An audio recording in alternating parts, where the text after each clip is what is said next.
वाहिगुरू जी का खालसा वाहिगुरू जी की फतेह। हाँ जी स्टूडेंट्स, अज असीं शुरू करन जा रहे हैं ग्रुप नंबर 17। ठीक है, ग्रुप 17 ਦੇ ਵਿੱਚ बेटा ਕਿਹੜੇ एलीमेंट्स है? Fluorine, chlorine, bromine, iodine, astatine ਜਿਹੜਾ ਉਹ रेडियो एक्टिव एलीमेंट है। और ग्रुप 17 ਦੇ एलीमेंट्स ਨੂੰ ਅਸੀਂ ਕੀ बोलते हैं? हैलोजन्स। ठीक है, अकरेंस ਦੇ ਵਿੱਚ बेटा ਤੁਸੀਂ ਆਹ ਵਾਲੀਆਂ ਜਿਹੜੀਆਂ ਓਡਸ है लर्न करनियाँ। पहली है कैल्शियम फ्लोराइड जिन्होंने फ्लोरस्पार भी कहते हैं। नैक्सट है क्रायोलाइट Na3Al F6। नैक्सट है fluorapatite Ca3PO4 that twice into CaF2। ठीक है, और बारे दे 3 लगा। ठीक है, आ वड्डी स्क्वेयर ब्रैकेट है। ये तीनों ओड्स बेटा तुसीं याद करनी है, इन्हां दे विच सानूं हैलोजन्स जिहड़े आ वो मिलते हैं। नैक्सट है बेटा इलैक्ट्रॉनिक कॉन्फिगरेशन। NS2NP5 ग्रुप की है 17 7 वैलेंस इलैक्ट्रॉन्स आए दे विच। और नैक्सट है एटॉमिक एंड आयोनिक रेडियस। बेटा सेम वही ट्रेंड आना है। Down the group number of shells वाधे है, distance between nucleus and outermost shell increase होंदा है तो एटॉमिक साइज़ भी इंक्रीज होगा। ठीक है, जिवें बाकियां दे विच हुंदा सीगा। नैक्सट है अक्रॉस द पीरियड। जे आप बेटा ग्रुप 13 14 15 16 17 की गल करिए ना, तो 17 इन्होंने सारे जो इन्होंने 5 चो 17 का समॉलेस्ट साइज़ है। ठीक है, 17 के एलीमेंट्स का अक्रॉस द पीरियड की होंगे एक्चुअली नंबर ऑफ प्रोटोन तो इलैक्ट्रॉन इंक्रीज करते हैं, बट नंबर ऑफ शैल्स की रहते हैं सेम। तो Z इफैक्टिव न्यूक्लीयर चार्ज जोड़ा वो की होगा वधूगा, क्योंकि देखो उस शैल के इलैक्ट्रॉन एडअप हो जा रहे हैं। ठीक है, उधर न्यूक्लीयस प्रोटोन भी वध रहे हैं, तो न्यूक्लीयस की उस आउटरमोस्ट शैल के नाल अट्रैक्शन वधूगी, क्योंकि इफैक्टिव न्यूक्लीयर चार्ज जोड़ा वधदा पे नंबर ऑफ प्रोटोन्स जोड़े वधदे पे है। इस करके distance between nucleus and outermost shell की करूँगा? डिक्रीज़ करूँगा, तो एटॉमिक साइज़ भी डिक्रीज़ करूँगा। इसे करके 17 ग्रुप के एलीमेंट्स का 13 14 15 16 के नालों छोटा साइज़ होंदा। नैक्सट है बेटा आयोनाइजेशन इंथैल्पी। तुहानूं मैं डेफिनेशन पिछली बारी करवाई सी जो ग्रुप 16 के एलीमेंट्स की गल की सी। तो ये की है बेटा NS2NP5 है। आप इस तरह इलैक्ट्रॉन्स ये फिल कर ले। स्मॉलेस्ट इन साइज़ ये भी आप गल की हुई, जो स्मॉलेस्ट इन साइज़ है इट मीनस यही है कि Z इफैक्टिव बहुत ज़्यादा होगा। ठीक है, इस करके इन्हां दी कोई टेंडेंसी नहीं होंदी टू लूज द इलैक्ट्रॉन्स। स्टेबल होने के लिए एक इलैक्ट्रॉन नूं गेन करके ऑक्टेट जिहड़ा कंप्लीट करके नोबल गैस वाली कॉन्फिगरेशन हासिल कर लेंदे आ। इन ए पर्टिकुलर पीरीयड जिहड़े ग्रुप 17 है इहदी हाईएस्ट आयनाइजेशन एंथैल्पी है, क्योंकि इहदे चों इलैक्ट्रॉन रिमूव करना ईजी नहीं है। इलैक्ट्रॉन गेन करना ईजी है ये वास्ते, बट रिमूव करना बिल्कुल भी नहीं। ठीक है, मेन रीज़न की है कि स्मॉल इन साइज़ है तो Z इफैक्टिव बहुत ज़्यादा इस करके। ठीक है, नैक्सट है बेटा ग्रुप दे विच हुण आयोनाइजेशन इंथैल्पी साइज़ इंक्रीज़ करता है। Down the group distance between nucleus and outer most electron increase करता है। अट्रैक्शन डिस्टेंस इंक्रीज़ करूँगा तो attraction between nucleus and outer most electron decrease करूँगी, तो आयोनाइजेशन इंथैल्पी भी डिक्रीज़ करूँगी। नैक्सट है बेटा इलैक्ट्रॉन गेन इंथैल्पी। ग्रुप 17 की कॉन्फिगरेशन NS2NP5 है। डेफिशिएंसी ऑफ जस्ट 1 इलैक्ट्रॉन, सिर्फ एक इलैक्ट्रॉन चाहिए इनू अपना ऑक्टेट कंप्लीट करने के लिए। If an electron is added फिर की हो जाएगा? उन्होंने नोबल गैस वाली कॉन्फिगरेशन आ जाएगी, नोबल गैस वांगू बिहेव करनगे। इट मीनस इन्हों की मैक्सीमम टेंडेंसी है to gain the electron. Z effective ज़्यादा होने करके इन्हों की सब तो ज़्यादा की है कैपेबिलिटी कि इलैक्ट्रॉन गेन कर सकते हैं। इस करके इलैक्ट्रॉन गेन इंथैल्पी हैलोजन्स की होंगी है नैगेटिव। नैगेटिव कदों होएगी? जदों एनर्जी रिलीज़ होएगी। तो जदों ग्रुप 17 के एलीमेंट्स हैलोजन जिहड़े एनर्जी इलैक्ट्रॉन नूं गेन करनगे, स्टेबिलिटी आएगी। स्टेबिलिटी आउण दे करके एनर्जी रिलीज़ होएगी तो साइन नैगेटिव होएगा। नैक्सट है बेटा question, what will happen to electron gain enthalpy when we go down the group. जो हैलोजन्स के असीं डाउन द ग्रुप जाने पहला असीं ये ट्रेंड वेखते हैं भी होना की चाहिए सी, इत्थे वेखते हैं कि एक्चुअल च की हुंदा।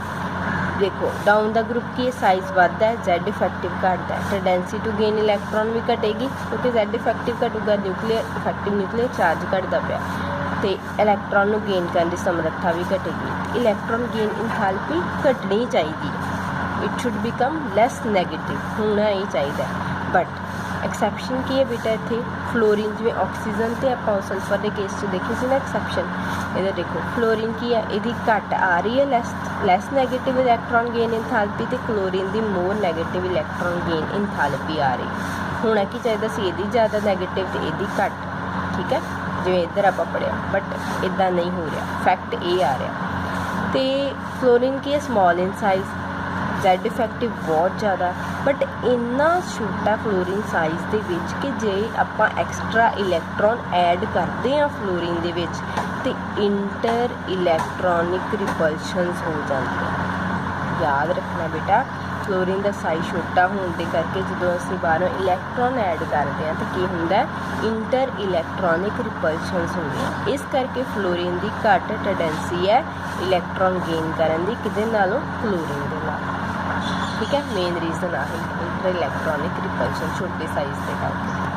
नैक्सट है बेटा इलैक्ट्रोनैगेटिविटी। इलैक्ट्रोनैगेटिविटी की हुंदा है tendency to attract the shared pair of electron towards itself. हम देखो ग्रुप 17 तो पढ़िया सी स्मॉलेस्ट इन साइज़ है, Z इफेक्टिव मैक्सीमम हुंदा, सिर्फ इनू एक इलैक्ट्रॉन चाहिए अपना ऑक्टेट कंप्लीट करने लिए। इस करके किसी पर्टिकुलर पीरीयड दे विच हैलोजन्स जिहड़े मोस्ट इलैक्ट्रोनैगेटिव एलीमेंट, जिवें पहले पीरीयड की आप दूजे की गल करिए तो वो फ्लोरीन ऑक्सीजन नाइट्रोजन सारे आते हैं। फ्लोरीन सब तो ज़्यादा electronegative, than oxygen, than nitrogen. FON याद रखना FON फोन, ठीक है। हम डाउन द ग्रुप की होंगे साइज़ इंक्रीज करता है, Z इफेक्टिव घटता है, ठीक है। टेंडेंसी टू गेन इलैक्ट्रॉन घटती है क्योंकि Z इफेक्टिव घट रहा है, हैंस इलैक्ट्रोनैगेटिविटी भी घटेगी। इलैक्ट्रोनैगेटिविटी का ऑर्डर क्या होंगे, फ्लोरीन ही ज़्यादा इलैक्ट्रोनैगेटिव है, बट इलैक्ट्रॉन गेन इंथैल्पी कितनी ज़्यादा है, क्लोरीन। ये बेटा तुसी याद रखना इंपॉर्टेंट।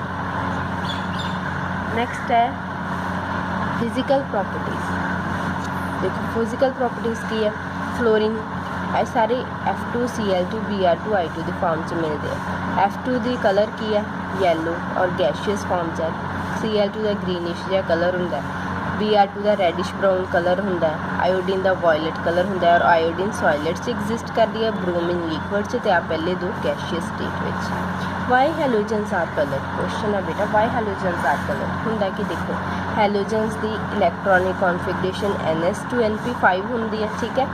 ਹੁਣ ਦੇਖੋ ग्राउंड स्टेट ਦੇ ਵਿੱਚ ਇੱਕ ਇਲੈਕਟ੍ਰੋਨ 1 ਪੇਅਰਡ ਹੈਗਾ ਨਾ, ਜਦੋਂ ਮਾੜੀ ਜੀ એનર્ਜੀ ਪ੍ਰੋਵਾਈਡ ਕੀਤੀ ਐਕਸਾਈਟਡ ਸਟੇਟ 'ਚ ਪਹੁੰਚ ਗਿਆ, ਐਕਸਾਈਟਡ ਸਟੇਟ 'ਚ, ਠੀਕ ਹੈ। ਹੁਣ ਬੇਟਾ ਐਕਸਾਈਟਡ ਸਟੇਟ 'ਚ ਇੰਨਾ ਸਟੇਬਲ ਨਹੀਂ ਹੁੰਦਾ, ਇਹਨੇ ਫਿਰ ਵਾਪਸ ਕਿੱਥੇ ਆਉਣਾ, ਗਰਾਊਂਡ ਸਟੇਟ 'ਚ। ਤੇ ਉਦੋਂ ਕੀ ਕਰਦਾ ਹੈ, ਸਮ એનર્ਜੀ ਨੂੰ ਰਿਲੀਜ਼ ਕਰ, ਤੇ ਜਿਹੜੀ એનર્ਜੀ ਰਿਲੀਜ਼ ਕਰਦਾ ਉਹ ਕਿੱਥੇ ਲਾਈ ਕਰਦੇ, it lies in the visible region of spectrum. ਇਸ ਕਰਕੇ ਕਲਰਡ ਹੁੰਦੇ, ਠੀਕ ਹੈ। ਕਲਰਡ ਵਿੱਚ ਹੀ ਆਪਣੇ ਕੋਲ ਵਿਜ਼ੀਬਲ ਸੀ ਵਿਦ ਬਣਦਾ। नैक्सट है रिएक्टिविटी विद वाटर।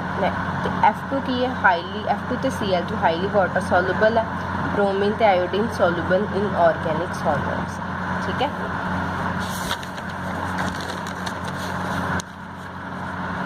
जहाँ आप ब्रोमीन तो आयोडीन कह सकते हैं कि बहुत घट स्पेरिंगली वाटर सॉल्युबल, बहुत घट वाटर सॉल्युबल है। ऑर्गेनिक सॉल्वेंट जिमें कार्बन डाइसल्फाइड, क्लोरोफॉर्म, कार्बन टैट्राक्लोराइड, इन्हां दे विच अगर ब्रोमीन आयोडीन वगैरह आप ऐड करते हैं तो उन्होंने कलर्ड होंगे ट्रांसपेरेंट है, इन्हां दे कलर्ड सोल्यूशनस बन जाते हैं, ठीक है। नैक्सट है बेटा बॉन्ड डिसोशिएशन इंथैल्पी।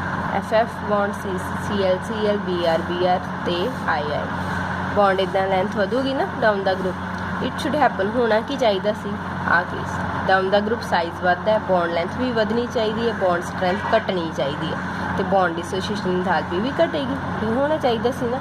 बट हुंदा की है कि जो फ्लोरीन है F2 दे विच जिहड़ा बॉन्ड है स्मॉल इन साइज़ छोटा ना फ्लोरीन का, lots of inter electronic repulsion, size छोटा होने करके इलैक्ट्रॉन एक दूजे बहुत धक्कदे है, धक्कण दा करके बॉन्ड आ की हो जाता वीक हो जाता, तो ये बॉन्ड क्वाइट अनस्टेबल होंदा। इस करके फ्लोरीन की बॉन्ड डिसोशिएशन इंथैल्पी घट होंदी है क्लोरीन की बॉन्ड डिसोशिएशन इंथैल्पी दे नाल। इन्हां दोवां दा आ गया ना केस एक्सैप्शनल, जिवें उहदे पिछले च आया सीगा, जिवें electron gain enthalpy they case which आया सीगा। होना की चाहिए सी वो असीं इधर लिखना, बट हुंदा की वो असीं ध्यान नाल देखो, ठीक है। ਆ ਤੁਸੀਂ ਜਿਹੜਾ ਇਹ ਲਰਨ ਕਰ, ਇਹ ਤੁਹਾਡੇ ਦਿਮਾਗ 'ਚ ਹੋਣਾ ਚਾਹੀਦਾ ਕਿ मतलब ਇੱਦਾਂ ਹੋਣਾ ਚਾਹੀਦਾ ਕਿ ਹਾਂ ਆਹ ਚੀਜ਼ ਆ ਟ੍ਰੈਂਡ ਫੋਲੋ ਹੁੰਦਾ ਪਿਆ ਤੇ ਇੱਦਾਂ ਹੋਣਾ ਚਾਹੀਦਾ।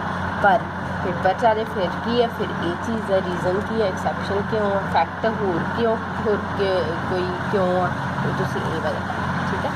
ਤੇ ਕਰੈਕਟ ਆਰਡਰ ਬੇਟਾ ਜੇ ਤੁਸੀਂ ਯਾਦ ਕਰਨਾ, ਸਭ ਤੋਂ ਜ਼ਿਆਦਾ ਬੌਂਡ ਤੋੜਨਾ ਔਖਾ ਵਾ ਕਲੋਰੀਨ ਦਾ, ਫਿਰ ਬ੍ਰੋਮੀਨ, ਫਿਰ ਫਲੋਰੀਨ ਆਉਂਦਾ, ਫਿਰ ਆਇਓਡੀਨ। ਆਹ ਕਰੈਕਟ ਆਰਡਰ ਹੈ, ਇੰਪੋਰਟੈਂਟ ਨੂੰ ਲਰਨ ਕਰਨਾ ਠੀਕ ਹੈ।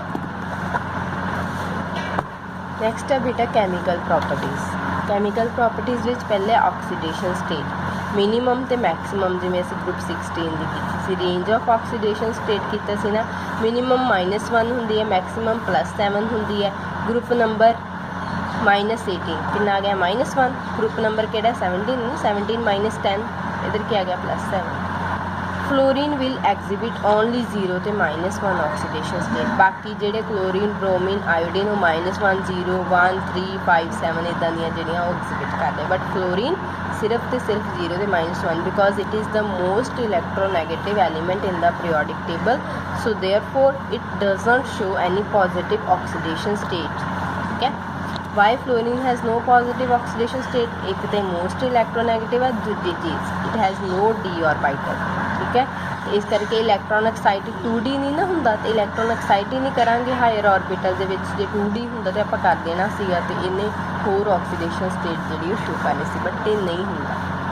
फ्लोरीन इज क्वेश्चन है, fluorine is more reactive of all the halogens. Why fluorine क्यों ज़्यादा रिएक्टिव है सारे हैलोजन नालों? पहली गल भी इसकी बॉन्ड डिसोसीएशन इंथैल्पी बहुत घट होंदी है, क्योंकि इंटर इलैक्ट्रॉनिक रिपल्शनस होंदियां। आपां हुणे कीता ना कि बॉन्ड इहदा वीक हो जाता उहदे करके, तो इस करके छेती आपां तोड़ सकते हैं। दूजी गल फ्लोरीन बड़ा इलैक्ट्रोनैगेटिव है, इसकी बड़ी ज़्यादा टेंडेंसी है कि इन्हूं जिथे एक इलैक्ट्रॉन मिले बड़ी जल्दी उहदे नाल रिएक्ट करता, इस करके काफ़ी रिएक्टिव। ठीक है, नेक्स्ट है all the halogens are good oxidising agent. Why बेटा ऑक्सीडाइजिंग एजेंट किहड़े हुंदे जिहड़े दूजिਆਂ ਨੂੰ ऑक्सीडाइज करदे ते आप की हो जाते रिड्यूस हो जाते। हैलोजन्स की इलैक्ट्रोनैगेटिविटी मैक्सिमम आ, more tendency to gain the electron, इस करके देखो रिग ऑयल रिग याद रखना। Oxidation is loss of electron, reduction is gain of electron, इस करके इन्हें ज़्यादा टेंडेंसी है टू गेन द इलैक्ट्रॉन, इस करके की हो जाएंगे अपने आप को रिड्यूस कर लेंगे। जे अपने आप को रिड्यूस करनगे तो दूजे नूं की करनगे ऑक्सीडाइज, इस करके ऑक्सीडाइजिंग एजेंट। हुण देखो वट विल हैपन आ जिहड़ियां 4 इक्वेशनस आ, fluorine F2 plus chloride ion, ये की बनता है F negative plus Cl2। Fluorine chlorine नालों ज़्यादा इलैक्ट्रोनैगेटिव आ, ये की होगा इत्थे 0 ऑक्सीडेशन स्टेट है, इत्थे कितनी है -1, रिडक्शन होगी ना, घट गई ना ऑक्सीडेशन स्टेट, ये पॉसीबल है। हुण देखो इदा हो सकता है Cl2 तो F नैगेटिव, हुण इहदे च क्लोरीन ज़्यादा इलैक्ट्रोनैगेटिव किहड़ा फ्लोरीन, फ्लोरीन की इत्थे -1 आ, फ्लोरीन -1 तो 0 जाऊगा, इन्हें ऑक्सीडेशन थोड़ा अपनी करनी है, इन्हें अपने आप को रिड्यूस करना है, ये नहीं होगा क्योंकि जिहड़ा ज़्यादा इलैक्ट्रोनैगेटिव वो अपने आप को रिड्यूस करूगा, दूजे की ऑक्सीडेशन होगी। ठीक है, ये भी नहीं पॉसिबल। नैक्सट है क्लोरीन प्लस ब्रोमाइड आयन, हुण इह च किहड़ा ज़्यादा इलैक्ट्रोनैगेटिव आ वाला ना, क्लोरीन ज़्यादा ब्रोमीन के नाल, हुण इहदी रिडक्शन होनी चाहिए, इहदी रिडक्शन देखो हो रही है, इत्थे किन्ने 0 ऑक्सीडेशन स्टेट, इत्थे किन्नी है -1 हो रही है। ओके है, ठीक है। नैक्सट है ब्रोमीन प्लस क्लोराइड आयन, इहदे च ब्रोमीन की रिडक्शन हो रही पर होनी किहदी चाहिए सी क्लोरीन की, ये गलत। ठीक है, जिहड़ा ज़्यादा इलैक्ट्रोनैगेटिव आ वो रिड्यूस होना चाहिए, दूजा ऑक्सीडाइज होना चाहिए, जे उदा नहीं हो रहा फिर वो गलत हो जाएगी इक्वेशन। क्लियर है बेटा? So this was all about today's lecture. I hope you have understood it well. Thank you.